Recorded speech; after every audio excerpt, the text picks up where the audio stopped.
UIC. Freedom the people of Hell yeah. Freedom the people of need. Yeah, yeah. Freedom the people of want. Freedom the people of need. Yeah, yeah. Freedom the people of want. Freedom the people of need. Yeah, yeah. Freedom the people of want. Freedom the people of need. Yeah, Yeah. Real man a road. Now bow wolf in a tree grand a road. Now bow down to no demon a road. UIC when you see man a road, me say yeah. Real man a road. Now bow wolf in a tree grand a road. Now bow down to no demon a road. UIC when you see man a road. Ready for broke every chain. Then when you free up the people, levitate. Jamaica member, you ever great. I feel burn up the fire upon every snake. Me give thanks in every way. God still a look down once see we safe. UIC run the road long time. GLP and PMP I sell we out. Still I do the test even though we know the end result. If them coulda kill with them catch we and hang we know. No force, no coercion, me freedom in a step. No one fi rob we and kill we and feel them and go make it out. You know see the leeches, you know see the hands of the devil when him sleep with. You know see the leeches, you know see the hands of the devil when him sleep with. Yeah, real man a road. Now bow wolf, you know.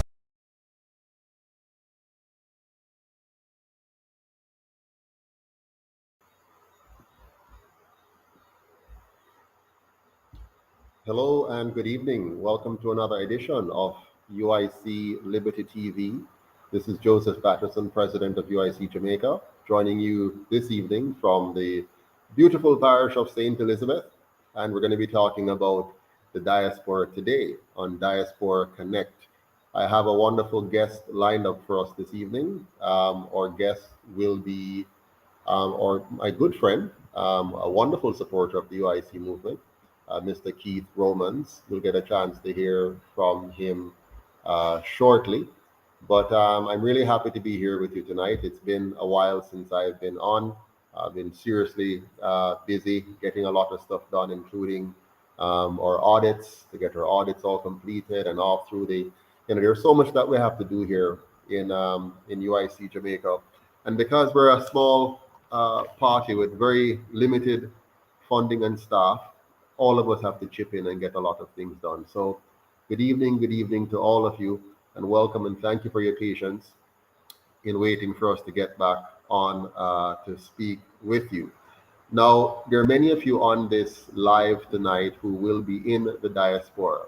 So this is a particularly very important meeting for you because we're going to be talking a lot about your issues, what's important to you, what it means to be a part of the Jamaican diaspora, how we should see ourselves as Jamaicans, locally here and abroad. How should we work together? What kind of partnership should we have?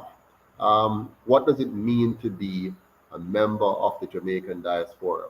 How should you relate to government? How should government relate to you?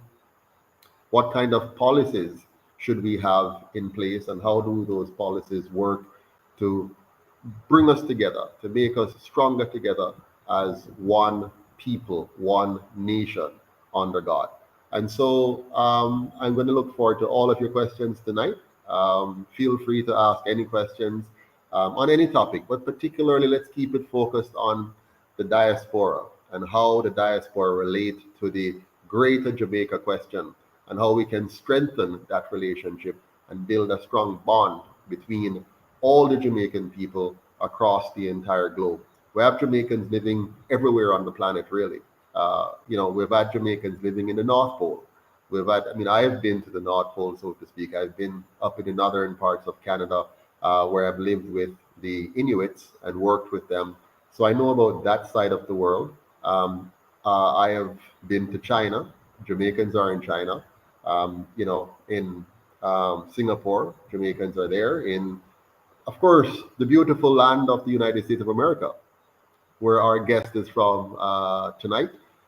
So we have a lot of Jamaicans all over the place who wants to know, what does the UIC think about the members of the diaspora? What are our policies as it relates to the diaspora?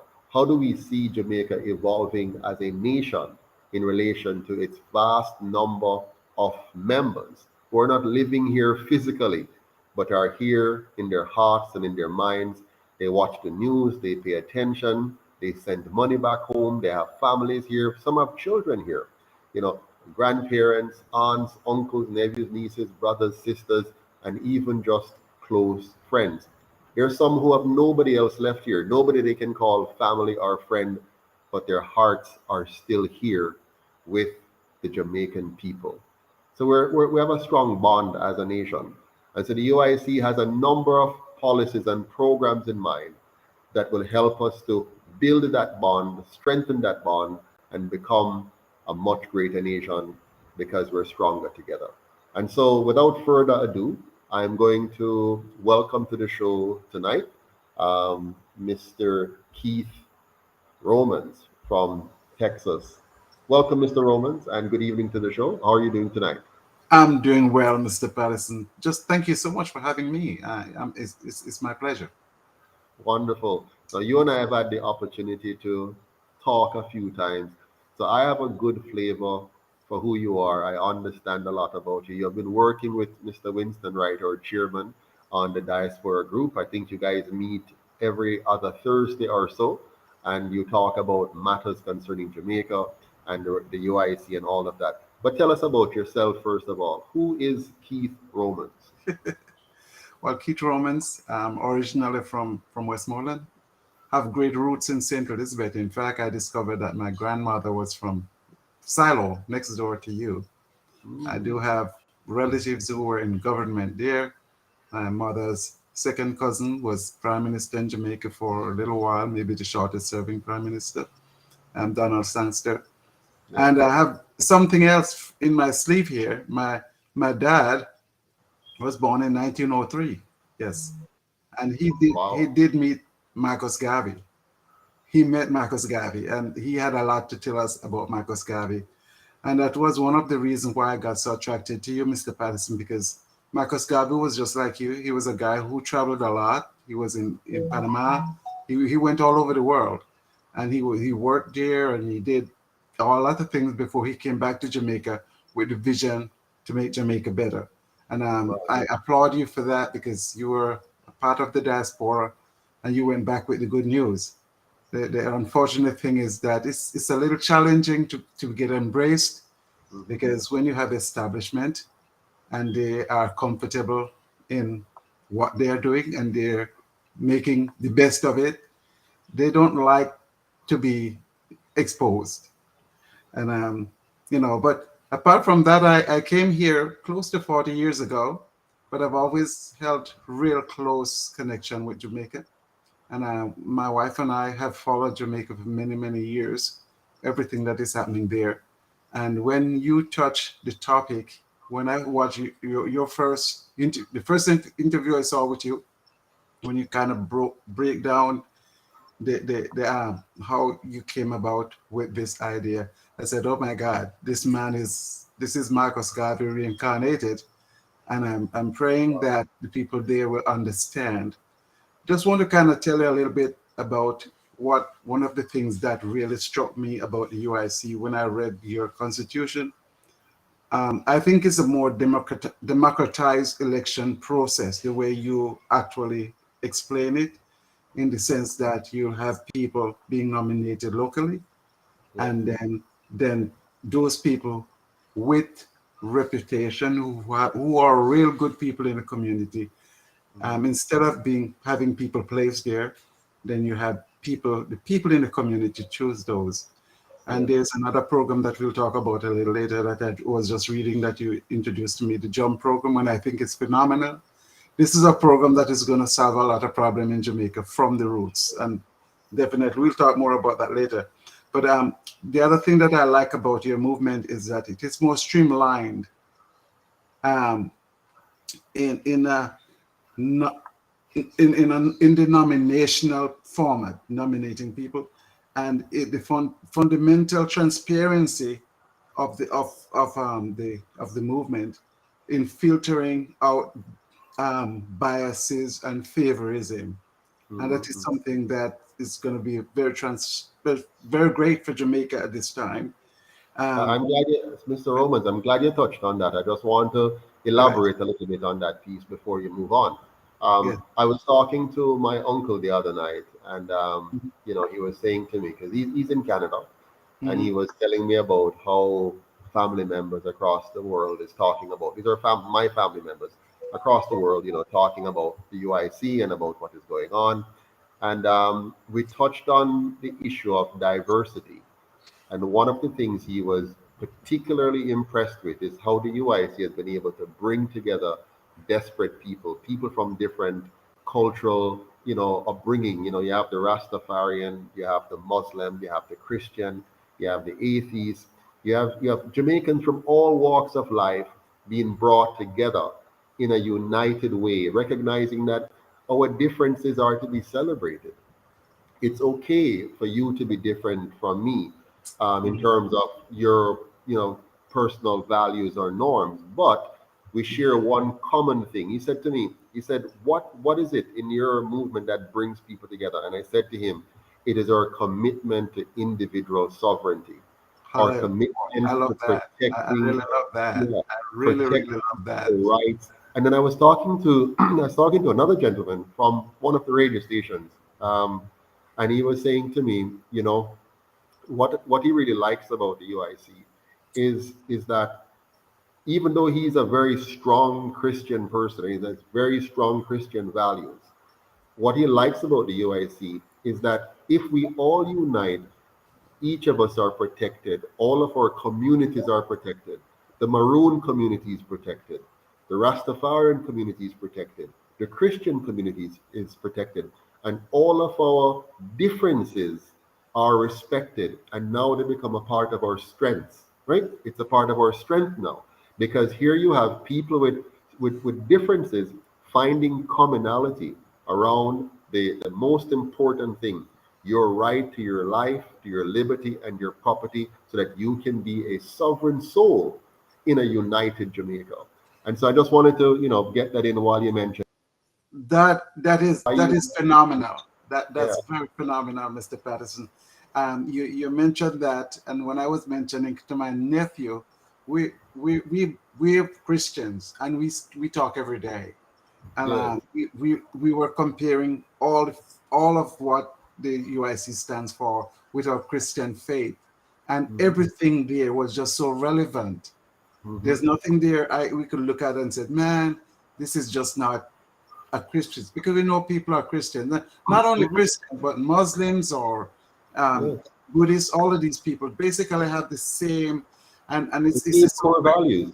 For Yes, example, I was talking to another young lady today because she was talking about a similar thing, and she said to me, she asked me, she said, Mr. Patterson, how do you feel about all that's happening in the world from a Christian perspective, with the UIC? And I said to her, do you realize the UIC actually echoes the value of Christ in terms of people's freedom to choose, the right exactly. to That choose? was the first thing that we spoke you about. know, yeah, Everybody have a right to it, choose. it, I mean, yeah, Christianity is the only religion that allow people to choose yeah, independently. yeah. You make a choice, and And, that's and just when you have that right, you exactly. can self-actualize. You can realize your full potential, because no, just imagine back in the dark ages. Back in the dark ages, when you used to have a particular church in charge, you could not think freely. You could not speak freely. You had to hide in order to advance a new idea or theory. If you were Galileo, you would be burned at the stake if you said the world was round and not flat.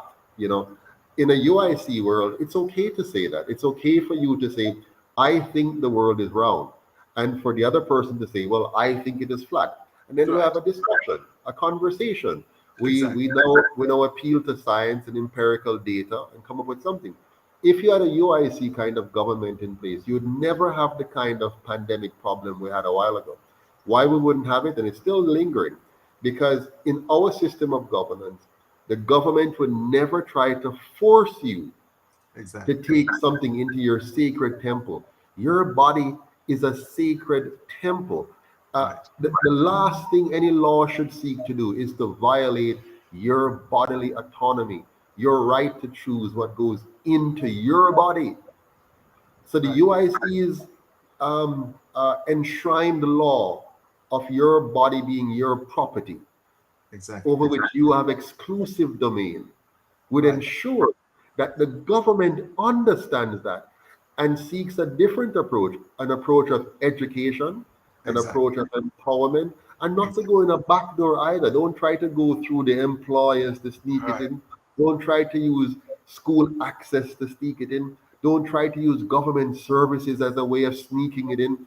Be upfront and transparent and inclusive, and most importantly, respectful, respecting the rights and freedoms of the citizens. And by virtue of that, you then protect it. Because if you respect it, you will protect it. Exactly.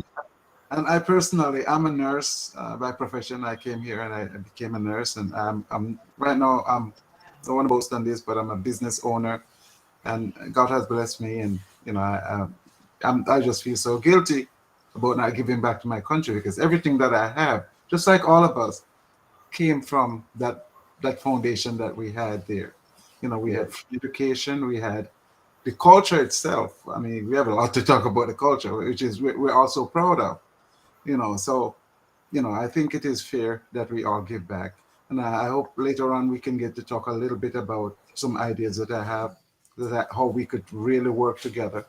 So apart from that, the UIC promotes unity at home and abroad. It believes in building bridges instead of building walls or segregating us.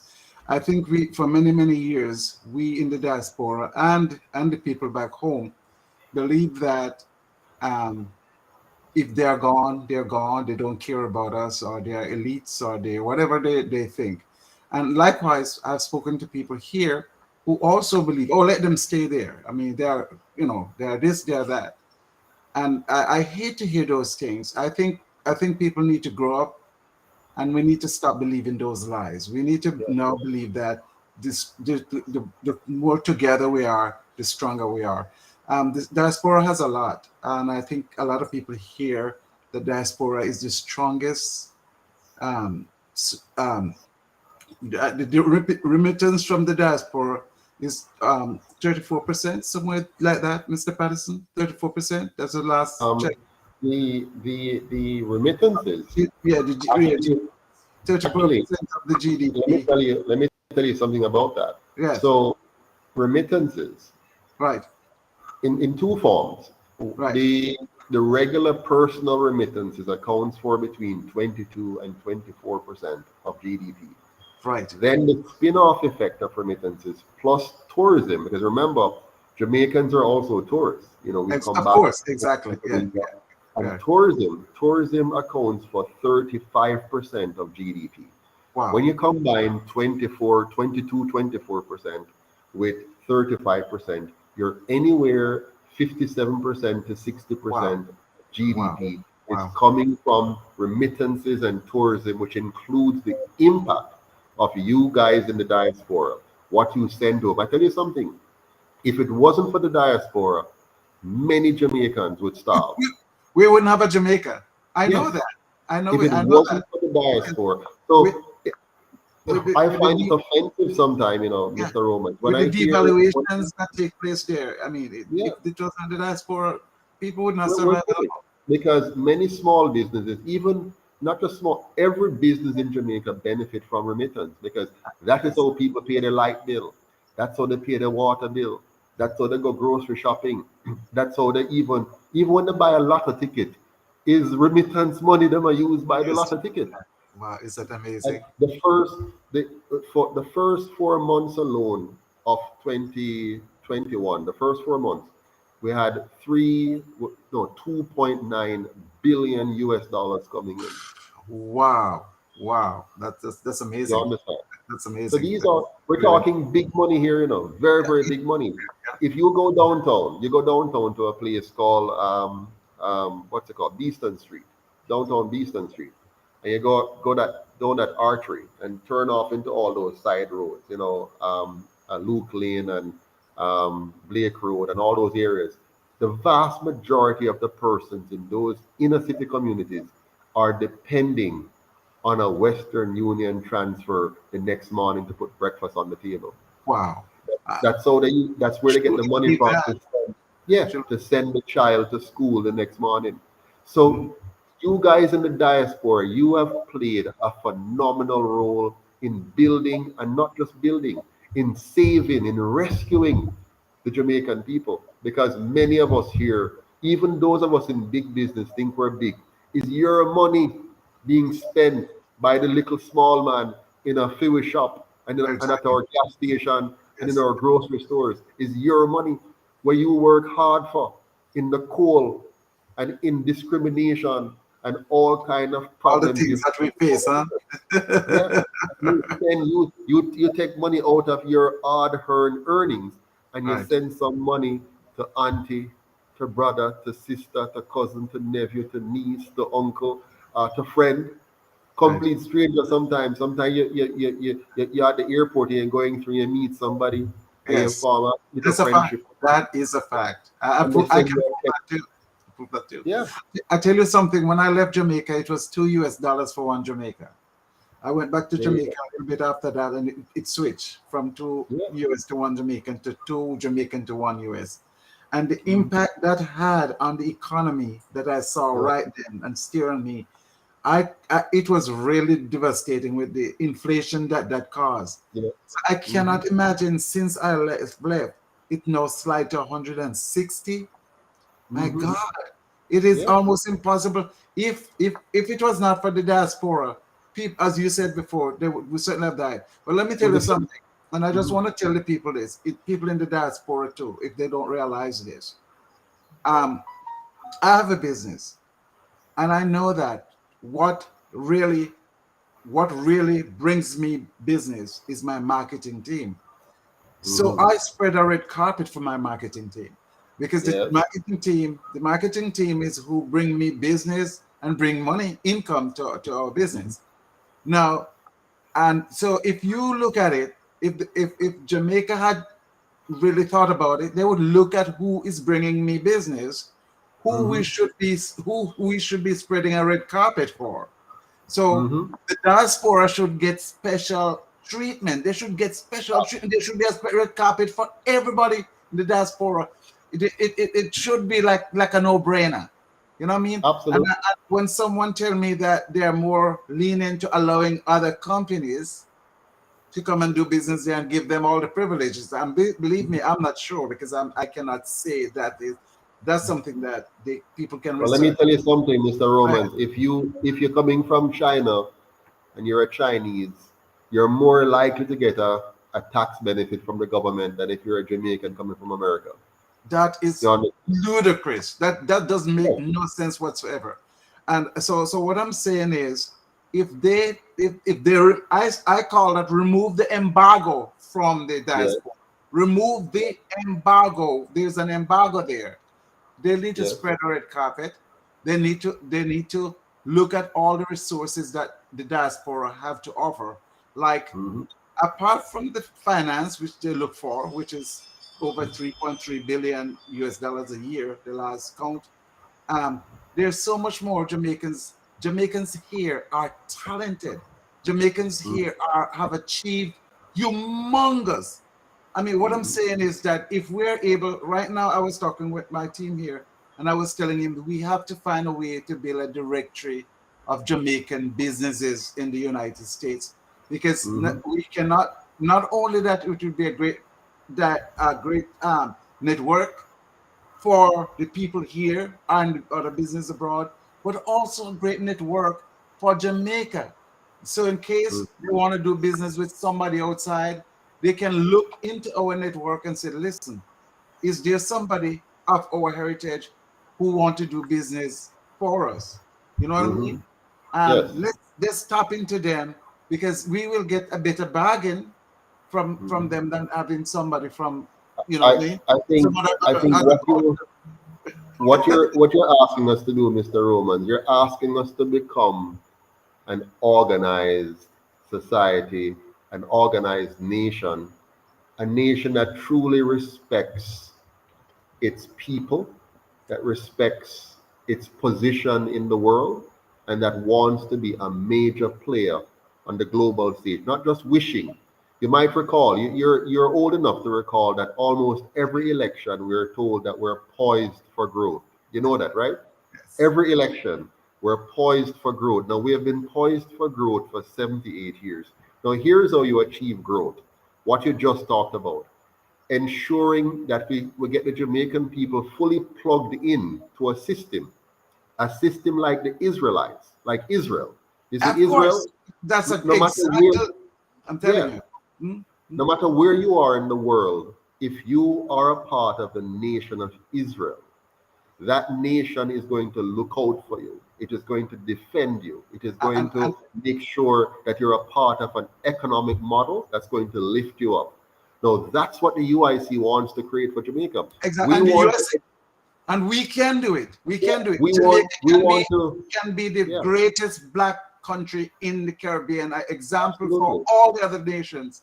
Let me tell Absolutely. you, yeah. Before you go, we want to expand the notion of Jamaica. The notion Jamaica is not just us living here in Jamaica. Exactly, Jamaica is more than an island. exactly.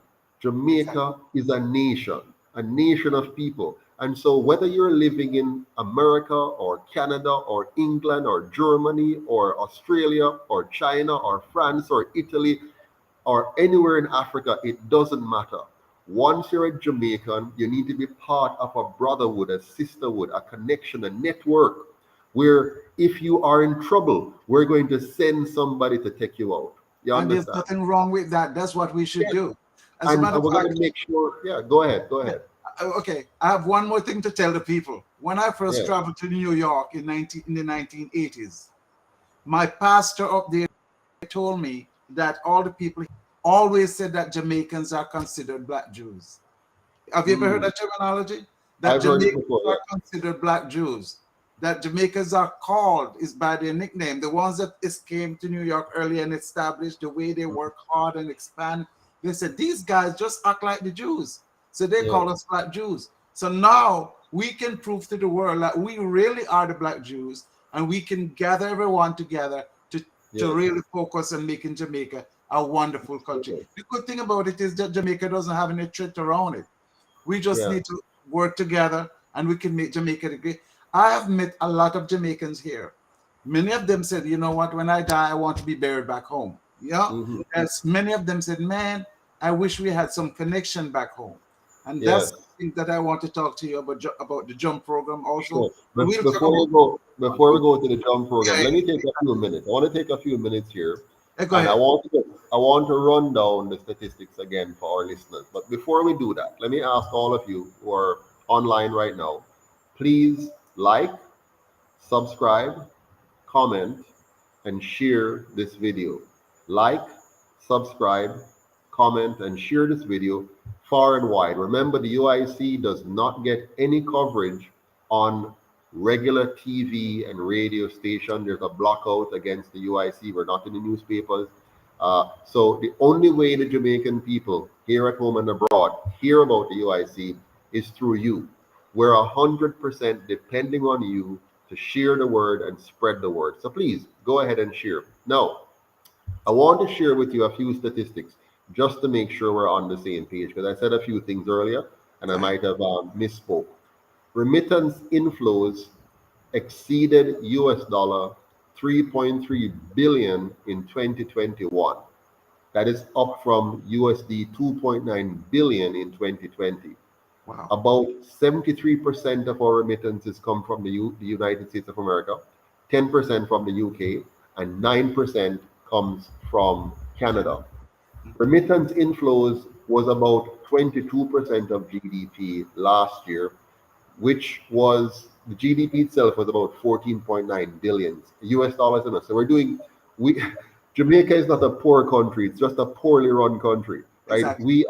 We have the capacity, and we're not even 50% of our capacity as a nation. If we were to fully run this country to its maximum capacity, including the UIC's organic farming world capital initiative, and making Jamaica an all-inclusive tourist destination. And by all-inclusive, we mean right across the country, all 14 parishes, every community, every street, every lane, being so managed and maintained that the entire country is a tourist destination. If we were to do that, our GDP per capita would move from $15 billion a year, listen carefully, from $15 billion a year to $60 billion a year. And we can do it. And we can do it because agriculture is something needed. We are importing stuff. This is crazy. We shouldn't be. Today, Mr. Patterson, you told me about the Netherlands. You told me about the Netherlands. I was watching a documentary today on the Netherlands, and I said, oh my gosh, I watched it. Netherlands have nowhere quarter of the resources that Jamaica has. Yeah. When I fly over Jamaica, Jamaica is sparsely populated. So we have a lot of wasteland in Jamaica. You know what I mean? Yes. And we are occupying, remember, Singapore, look at this, Singapore, which has a far greater output than us. 1/15th the size. Go ahead. They have they're very small compared to us, but their economic GDP swallows us up completely. Just imagine if we became 15 Singapores. If we made 14 Singapore, we're 15 times larger. Let's say we became 15 Singapores. That would mean the highest level of standard of living for all Jamaicans. But watch me, I wanted to give you the final part of this statistics. I mentioned it earlier on that remittances and tourism accounts for 57% of our GDP. That's more than half of our GDP from just those two areas. Now, look what happens when you realize the value of the diaspora from remittances and tourism combined, and you know where to tap into bringing all of those Jamaicans into the pool of being Jamaican. Let's think not just economics, but in terms of brain power. We have enough brain power to transform the world because the vast majority of our brain power is in other nations. Exactly. We are building other nations' economy. We are being the great doctors, the great nurses, the great scientists, the great engineers in other countries. Yes. Just imagine if we were to bring that brain power to bear on building Jamaica. And that is why we have four key initiatives the UIC wants, and I want to get your feedback on these. Initiative number one is voting rights. The UIC wants to expand the concept of Jamaica to mean all Jamaicans everywhere are to be included, cared for, and protected. And this means extending voting rights to all Jamaicans internationally so they can vote by absentee ballots electronically and be a full part of the economy, a full part of the decision making, and a full part of the governance. What are your thoughts on that? That is phenomenal. That's a great idea. Now we'll be able to tap into all the resources that we have in the diaspora, not only financial as we have, but we have intellectual, we have technology, a lot of technology out there. There are a lot of Jamaicans who are heading up a lot of departments in many of these big universities. And if even that young man who you just got back to Jamaica from New York, who he's now the ambassador to Jamaica, he came here many years ago, and his daughter talk a lot about Jamaica. What I'm saying is, we have all those people like those and many others. And then you also have friends of Jamaicans, because I can't miss those people, because my wife is not Jamaican, but she is more into Jamaican than I am. Not that I am, but as much as I am. Yes. And what I'm saying is that there's so much that we can tap into. And this is not intimidating to anybody else or any world power. This is just utilizing the resources that we have. And there should not be any reason that we should hinder ourselves, because if we are able to do that, there's a country that is called Oman. There's a country that is called Oman. It's a country that does not have no unemployment and no homelessness and no poverty. and it was one of the poorest country in the world. It's in the Yeah. Middle East, and Yeah. and they tell you how they do it. And that was one of they did it with oil for sure, but we Yeah. don't need oil. We can use So agriculture. we have our oil.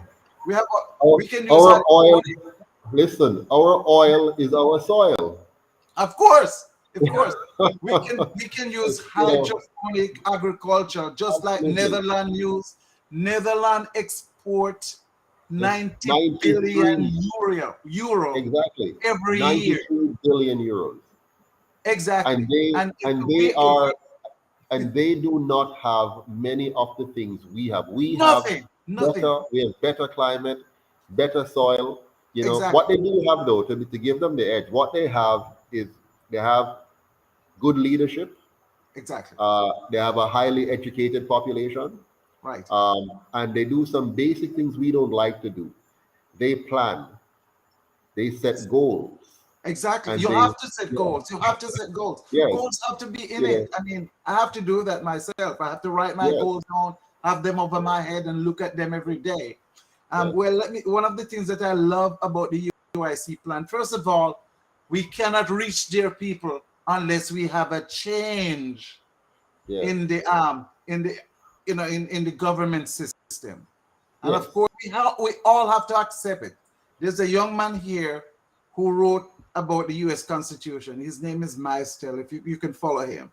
And he was talking Mhm. about who wrote the Constitution for the United States. They cut and paste part of it from England. You Mhm. understand? Can you Mhm. imagine what they did to the Constitution that they give us there? Those are their Constitution. They skew for their Yes, benefit. So we absolutely. now have to look at those constitutions. We have to have a total new constitution. We have to We all think for ourselves. We have to think exactly, for and ourselves. We have with to goals in mind, with our goals in absolutely, mind, not absolutely. their goals. You So, know what I for mean? example, Yes. they tell us that the best way to organize yourself is to divide yourself into two tribes and fight each other No, and forever. that's nonsense. That doesn't work. It doesn't Total work. You know, nonsense. what many Jamaicans and many people don't realize is that all the countries, the rich countries that now have partisan systems of politics, that's not the way they became rich and wealthy. They Period. only put that in after they became rich and wealthy in order to control the people, right? But Exactly. prior to that, they did not use that model. So let's think about that. They did Now, not. no, so a while ago I spoke to you about voter rights. So we want to Exactly. give all Jamaicans outside of Jamaica the right to Oh, vote. exactly. Now, the next thing we want to do is the UIC wants to have what we call returning rights.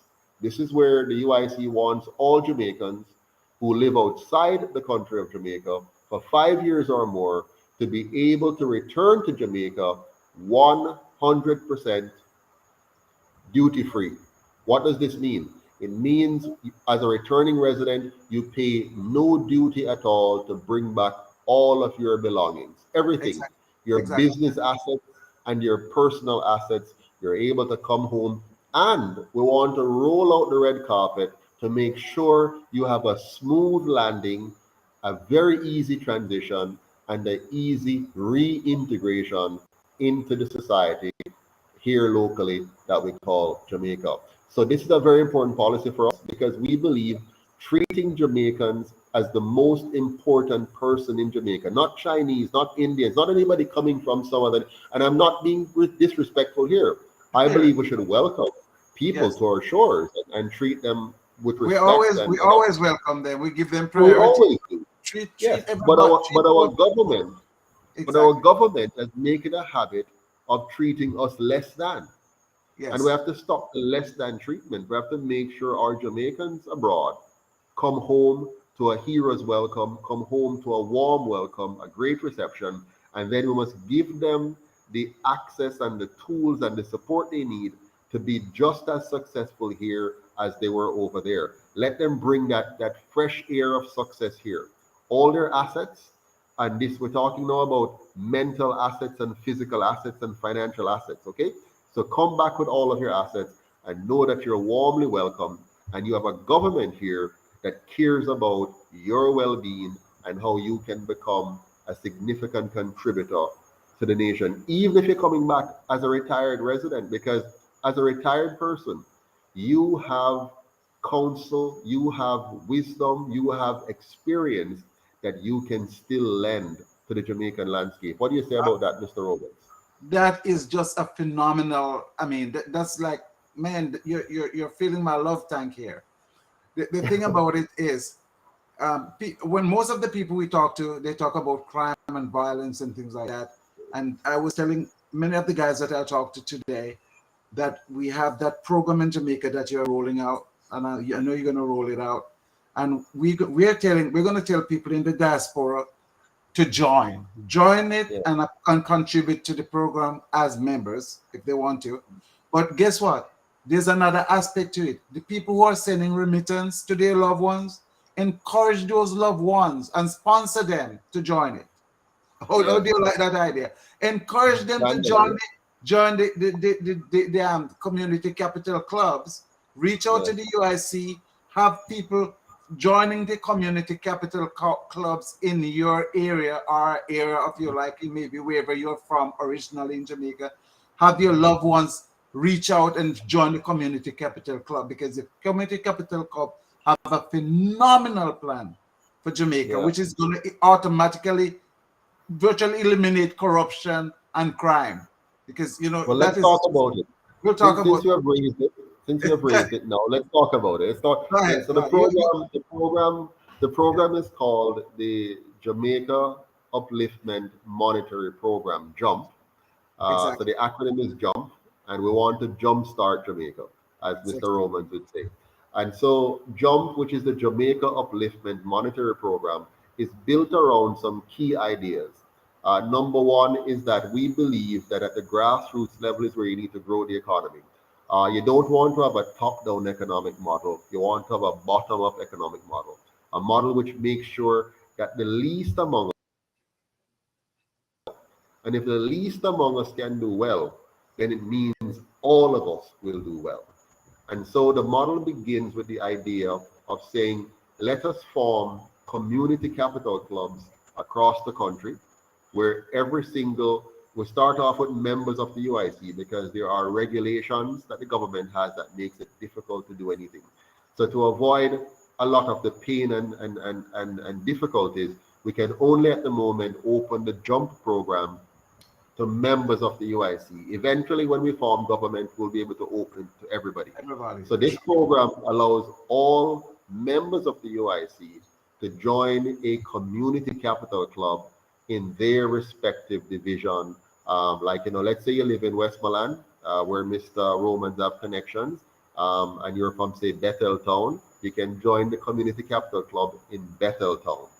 All of you who are in that club, you contribute $500 or more every week.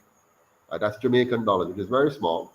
Which is $3.50, so like $3.50 US dollars. If you're in the diaspora, right? So every week you put that into the pot. If you're in the diaspora, of course, you will contribute more if you want, than that. So you join from, say, you're in Texas, Mr. Romans, you might decide to join the Bethel Town club, and you might decide to give 10, 20, 30, whatever it is per week. And we can do bi-weekly or monthly as well. Now, this capital that we're forming at this local level will now be redeployed to finance members in micro and small and medium-sized enterprises in the community. A board of 12 members at the community level will make the decision as to which projects to fund. They will send their proposal up to the central office to be approved by the central board, which is made up of members of the diaspora and members of the local Jamaican community. And together, following very strict rules on how to approve a loan, following very strict rules on what kind of investments we want to do to uplift our various communities, those small businesses. But on top of that, these clubs also engages in education, financial education, political education, family life education, how we can build ourselves. So we're not just building financial capital, we're also building social capital. We're building our social development, our community development, and together with the capital that we have in financing, we're able to finance more job creating opportunities.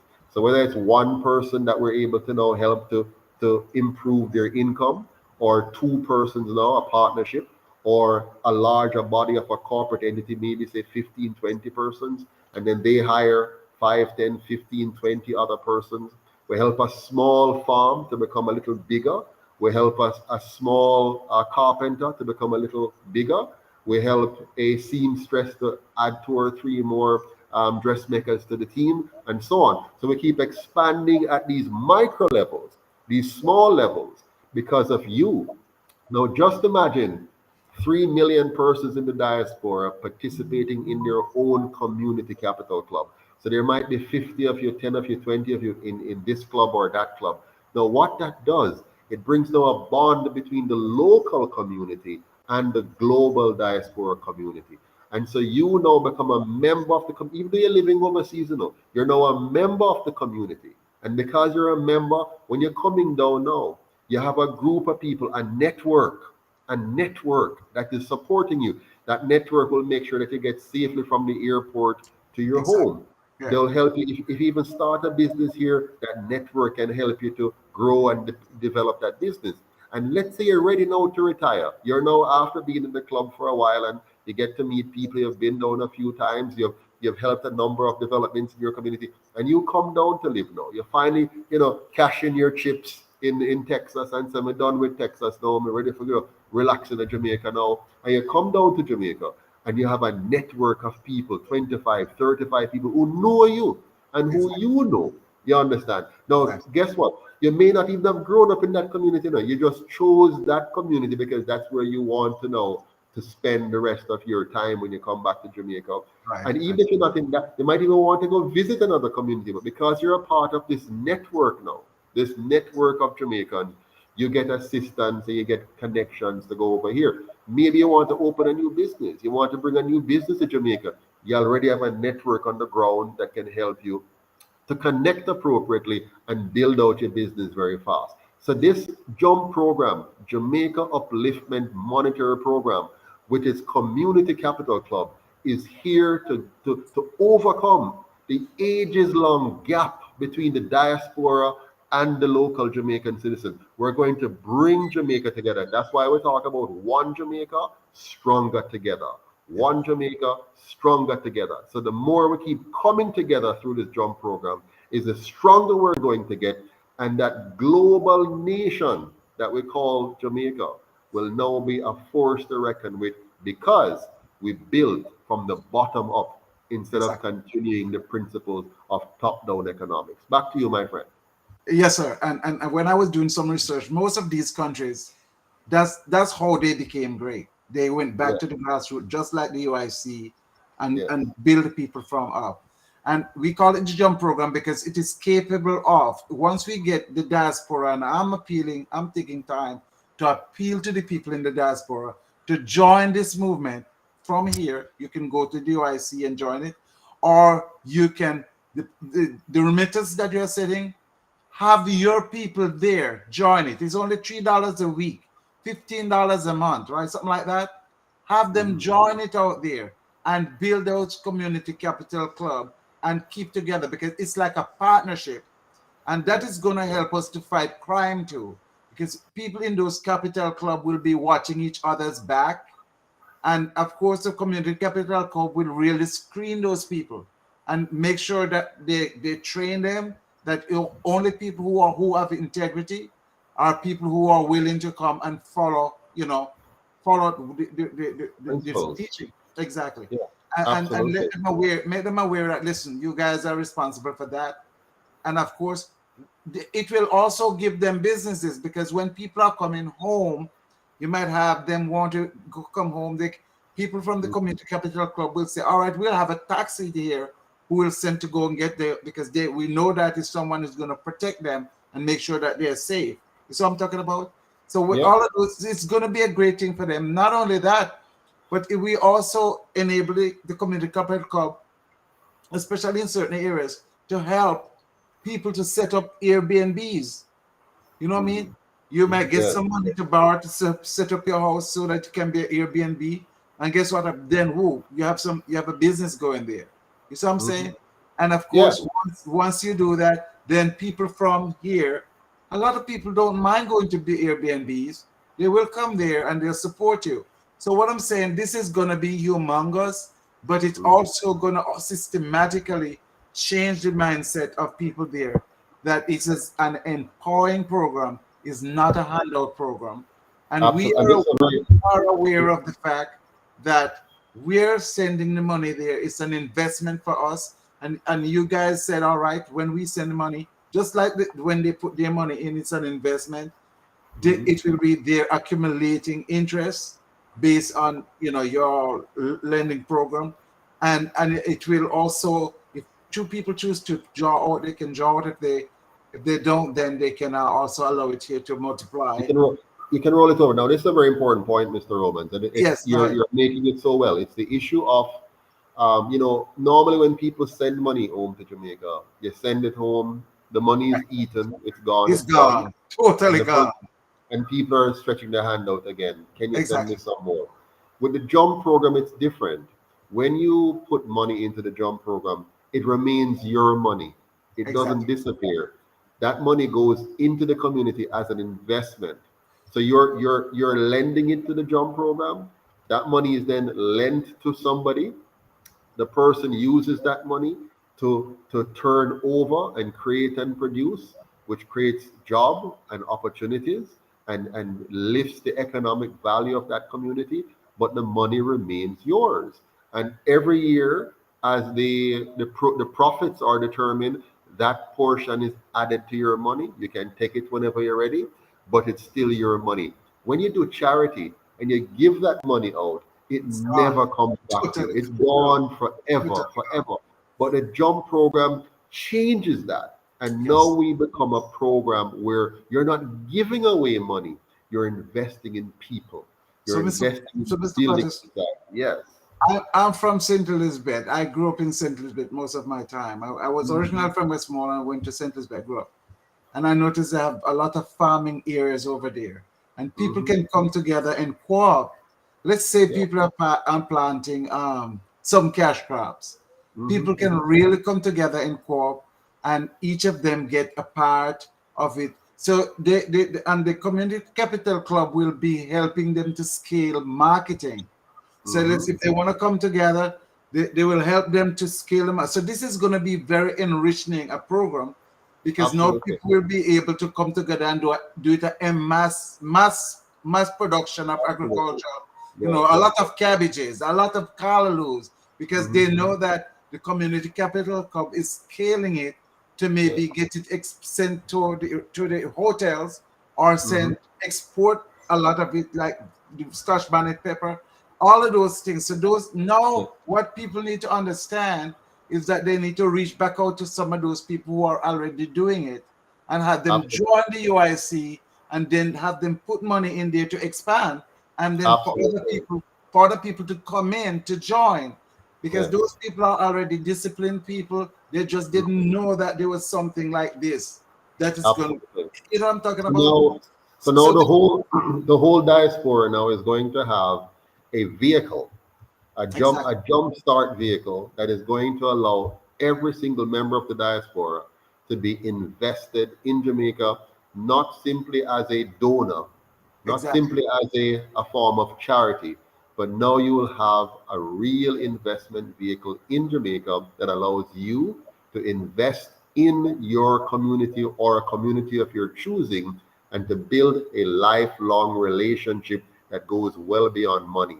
You're getting two kind of returns. You're getting a financial return and you're getting a social return.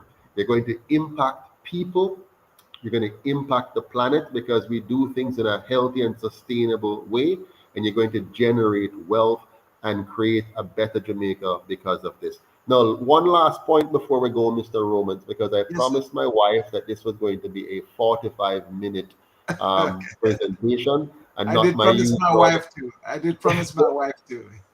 Yeah, there you go. So normally it's like 1.5 hours. We're not going to do that. I want to just, so earlier, Mr. Romans, I spoke about voting rights, getting all the members of the diaspora to be able to vote from wherever they are, France, Germany, Belgium, who knows. Wherever you are, you can register and vote in Jamaica. The UIC is going to make that possible. 2, we're going to make returning to Jamaica a pleasant experience with 100% duty-free return, rolling out the red carpet. But 3, I want to talk about service rights. So remember, I talked about voting rights, the right for you to vote from wherever you are, returning rights for you to get 100% duty-free red carpet treatment. And now I want to talk about service rights. This is where the UIC wants all Jamaicans and only Jamaicans to be eligible to be elected and able to serve in any level of government, whether or not they have dual citizenship. This is important. Most of us were forced into economic exile. Exactly. And therefore yeah, yes. You're right. Yeah, we were forced into economic exile, and therefore we should not be punished for that or be asked to give up our limited benefits that we derive from whatever other country we were forced to go to make a living. So, for example, right now, I'm a Canadian citizen as well. According to the laws of Jamaica, because I'm a member of the Commonwealth, that's no problem. I can be both a Canadian citizen and a Jamaican citizen and vote and run for office here in Jamaica. But if you're a US citizen, you don't have that right. You cannot run for office in Jamaica if you're a US citizen. Once you're a member of the Commonwealth. Now, we believe that's foolishness.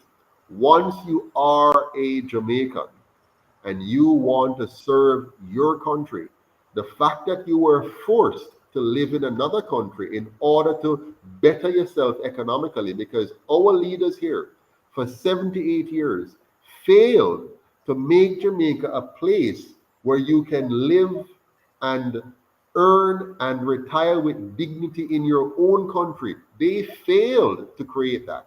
You should not be punished because you had to go to America in order to make something of yourself and live a certain higher standard of living because Jamaica did not afford you the opportunity to do that. We do not want you to be punished. And so the UIC, if we're elected, we're going to make it so that you are not discriminated against because of your economic exile. What do you think about that? That is really great, Mr. Patterson. And I remember that when Marcus Garvey first formed the party, he had a mission similar to that. And what they did, they treated him the same way they're treating you right now. But you're more, well, Marcus, I love him. He was a great guy. But I mean, you have learned how to overcome all these things. What I'm doing is, first of all, appealing to the people in Jamaica. Join the Community Capital Club, please, so that you can get to know more about the movement, because there's a lot of people who say, oh, we never heard about it, whatever.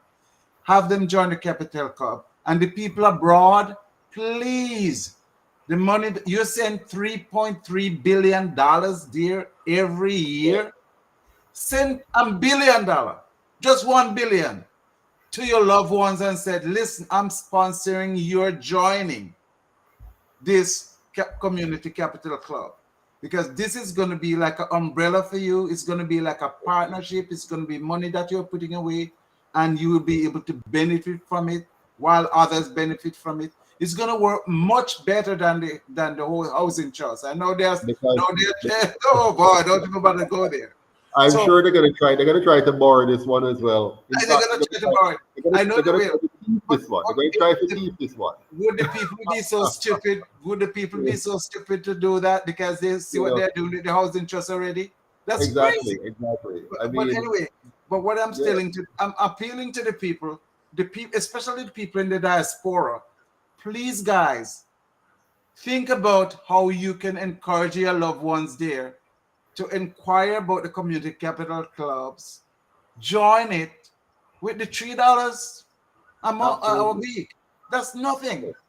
With the $3 a week, and that's like a partnership. And as Mr. Patterson suggests, if you get to after 18 months, you'll be able to get a loan to start a business. No, 6 months. 6 months. After only 6 months. Oh my God, this is much better than I. You already have a pilot program there that really worked.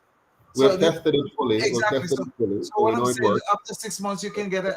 You can get it, and of course, they can put more than the You can put $3. you can put any amount you want in, Exactly. and the good thing about it is the loans are low interest loans because we want to Exactly. make sure that you can pay it back and all that kind of stuff. Exactly. You're also getting financial education in the process so that you will know how to better manage your Exactly. money, because many small businesses they fail because of financial management. Yeah, I know that fully as an accountant myself. And so if we can help people to better manage their finances, educate them on that. Plus, we're also including political education because we want you to understand what good governance is. Jamaicans have been voting against themselves for years. For They've years. been Exactly. voting for the wrong kind of promises, and they've been voting switching between these two parties, not realizing that they're One of two the sides same of the page. same coin. Because Yeah. what's happening, both of these two parties are controlled by the PSOJ elites. Never Exactly. forget that. The Exactly. PSOJ elites control both parties. So whether you vote for one or the other, you're always voting for the PSOJ elites.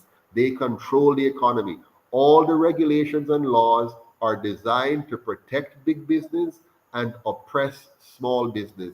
They're there to keep the majority of Jamaicans as dependent and poor, while a Exactly. few enjoy all the benefits at the top. So the Exactly. UIC is here to mash up that system, which Exactly. is why, Grassroots which is why empowerment. you're not going to see us on CVM.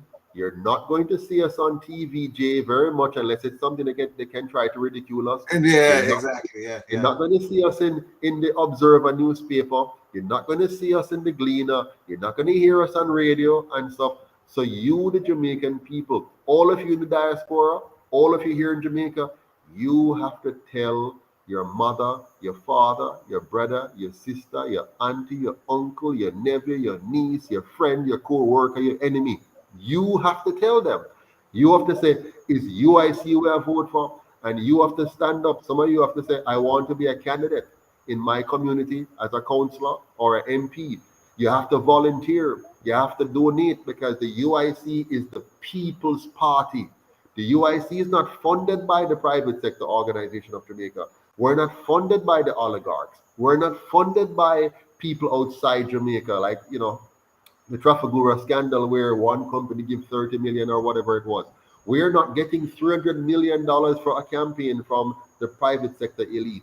We are depending on you to join the UIC, donate to the UIC, volunteer in the UIC, and elect the UIC. If you do that, no big money can stop we. No big enterprise can use money to buy out if you do it. So I'm asking you, I'm begging you, I'm pleading with you. If you want a new and better Jamaica, a Jamaica where it is safe, it is clean, it is orderly, a Jamaica where you can live, you can earn, and you can retire with dignity.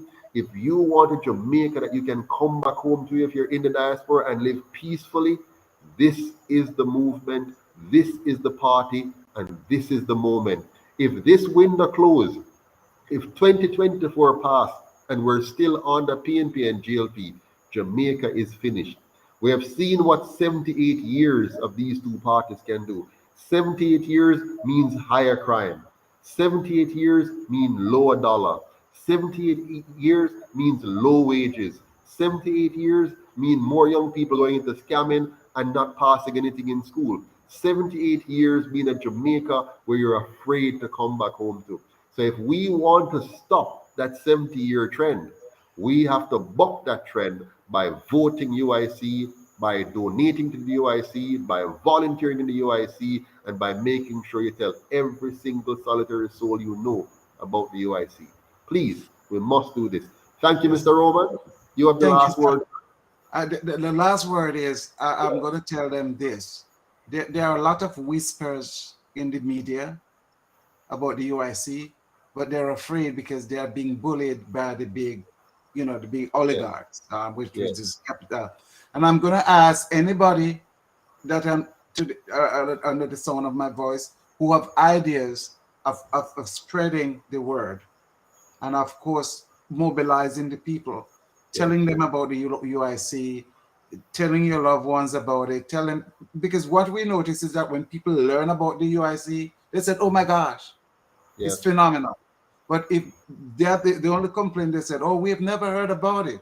And that's okay, because you know it's relatively new. But when they get to know it, they will embrace it. And let them know, Mr. Romans, that the only reason why people don't know about the UIC is because there's a concerted effort to block the UIC. Just imagine woke up there and there's an issue in Jamaica right now. Let's say there's a flood in Montego Bay. If there's a flood in Montego Bay, the people here there is a flood.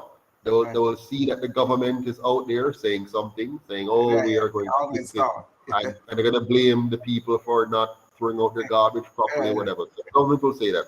Then they will see the opposition party walking through the water saying, well, "Elect us and we will fix it." What they will not see, the media will not show them the UIC. The media will not say, "Oh, but the UIC has a plan." Take our 10-point plan. Our 10-point plan, which now Andrew Holness has borrowed, Mark Golden has borrowed, Lisa Anna has borrowed, all of them borrowed it, and the Jamaican people in general have not heard through the media that the UIC has a 10-point plan. The UIC has a plan for the diaspora. The UIC has a plan for our young people who are struggling, leaving school and can't find a job. The UIC has a plan for workfare to help those older folks who have not been able to get a part of the workforce over the years properly. The UIC has a plan to get our border secure. The UIC has a plan to eliminate property taxes and to bring down the GCT and to make it about the poverty elimination and a flat tax that we can have a simplified tax system. The UIC has all these plans. None of it is being reported on CVM or TVJ or Observer or Gleaner or on the news, on the radio. None of it. You don't hear Cliff Hughes talking about it. You don't hear any of the major stations. So it's not why the Jamaican people don't know about the UIC. It's the PSOJ oligarchs who own these media channels and who fund the two major parties. And they are so there's not much more I can do. Joseph Patterson can't do much more. Guess what? But we can do much more because we are greater than me. If all of we, Mr. Romans, you're doing a phenomenal job. If we had 1,000 like you, the UIC gone abroad long time in everybody's house. So if all of us, listen to me, people, if all of us make it our personal duty and responsibility to tell people about the UIC, share this video, get them to subscribe to UIC Liberty TV, get them to join up on Facebook, get them to join up on Twitter, get them to be involved and say, listen, me want this party to win because this party is the people's party. This party is the education party. It educates we. This party stand up for we. This party defend we. This party want to stop 78 years of failure so we can start having some real prosperity. If you go out and stop looking at me, Joseph Patterson, to go make it happen. Me do my part already. Yeah, you have done a tremendous part. I'm still a do more, you know. Of course. I have done my part. I have stood the test of time. 10 years in the gutter to get us here. 10 years of fighting and battle. 10 years of my time and my money. No.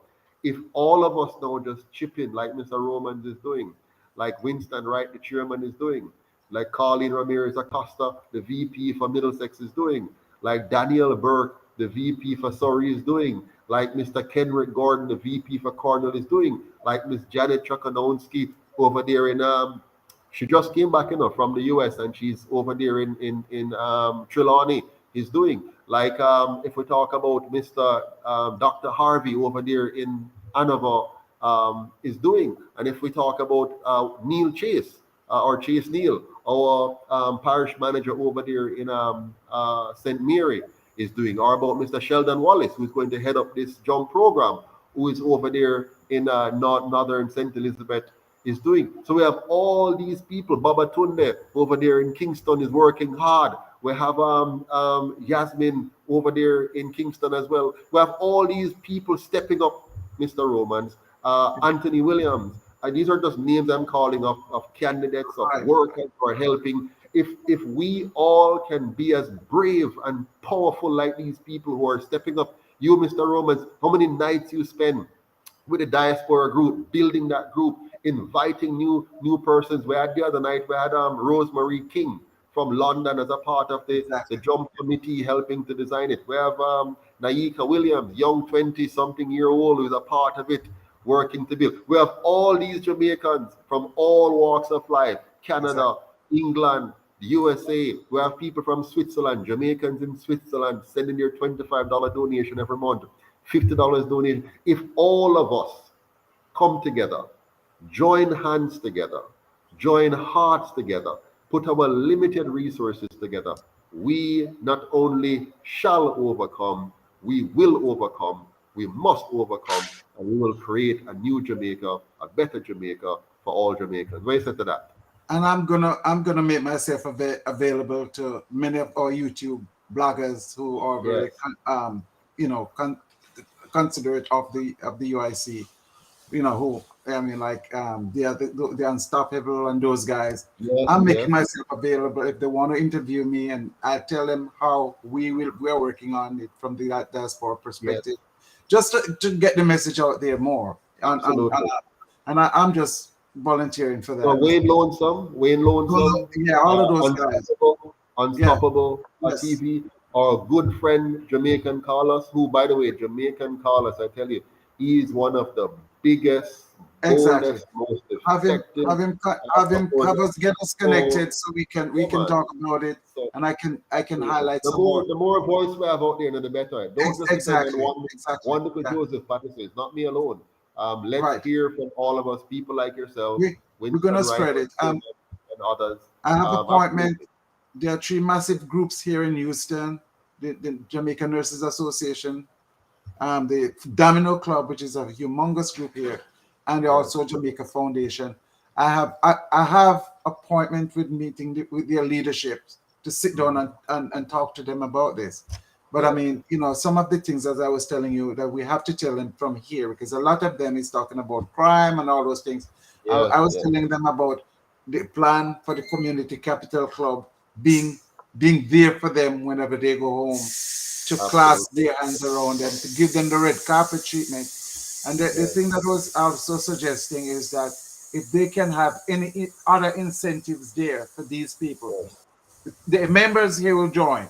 The ones who choose to join as members, if you guys can think about what other things you can do there for them, so I can use it to sell them here. You see what I'm talking about? Because that you have enough ideas, but we'll definitely work together on more. Okay, we'll work. I love your ideas. You have some great ideas. But let me say a big thank you, Mr. Romans. Thanks again for joining us. I'm going to let you go now, and then I'll do the final close off. And I look forward to having me again. And guys, it was great, and we're going to do this again. Yeah, man. All the best. Take care until we talk again. All the best. Have a good night. Bye-bye. Okay, my fellow Jamaicans here at home and abroad, I want to thank all of you again for being on tonight. My plan was 45 minutes. It's now about 12 or 13 minutes over. Well, more than that, actually, 20 minutes. But thanks to all of you. It's always a pleasure to be on UIC Liberty TV. I promise I'm going to try to be here a little bit more often, but it's very difficult because I have to balance, all of life concerns.